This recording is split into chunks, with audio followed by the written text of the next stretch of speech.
Votre engagement pour le cinéma n'est pas venu tout de suite. Vous avez tourné une bonne dizaine d'années, je crois, sans vraiment aimer vraiment le cinéma. Sans croire que votre destin était d'être acteur, peut-être. Non, j'adorais le cinéma. J'ai toujours adoré le cinéma, à partir de l'âge même de 7 ans, 8 ans, dès que j'ai vu les premiers films. Mais quand j'ai commencé à faire du cinéma, j'étais totalement perdu. Ça a été avec un grand film comme Les Portes de la Nuit. Je ne comprenais strictement rien. Où j'étais très malheureux.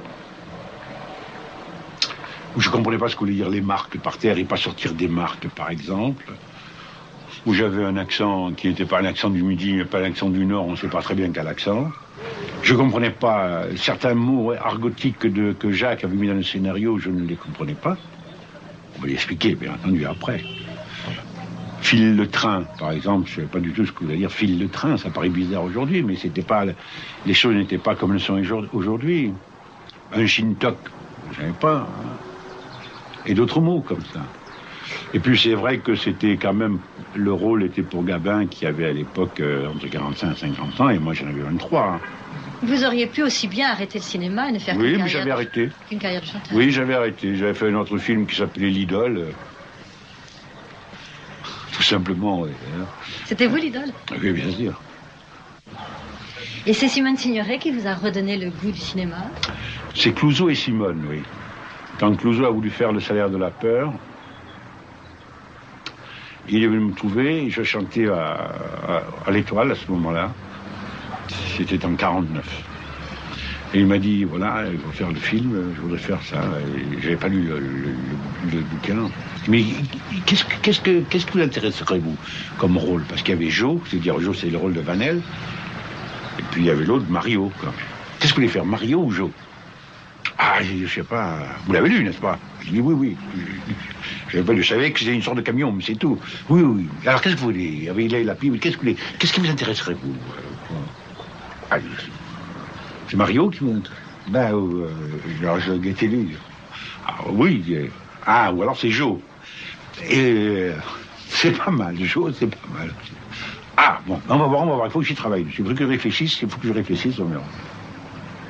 Et puis finalement, ça a été Mario. Jo, c'était le gars qui s'est dégonflé. Sur un plateau, on sait que vous êtes terrible. Vous voulez tout faire, vous avez l'œil à tout. Ah bon? Ah bon? C'est encore des légendes, ça?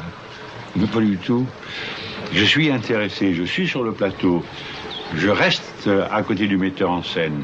Il ne sent pas une pression sur son épaule, mais au contraire un soutien. Je ne peux pas aller dans la loge. Ou alors il faut vraiment que j'ai 3-4 heures devant moi. Mais si c'est un changement de plan, je ne peux pas. Je reste là, je m'assois, ou je reste debout, ou je parle, alors que on est toujours, comme on dit, branché sur l'histoire du film et sur l'évolution du personnage. C'est pas le bagne, il ne faut pas exagérer. C'est même très agréable. Mais ce qui est fatigant, c'est la tension et la concentration.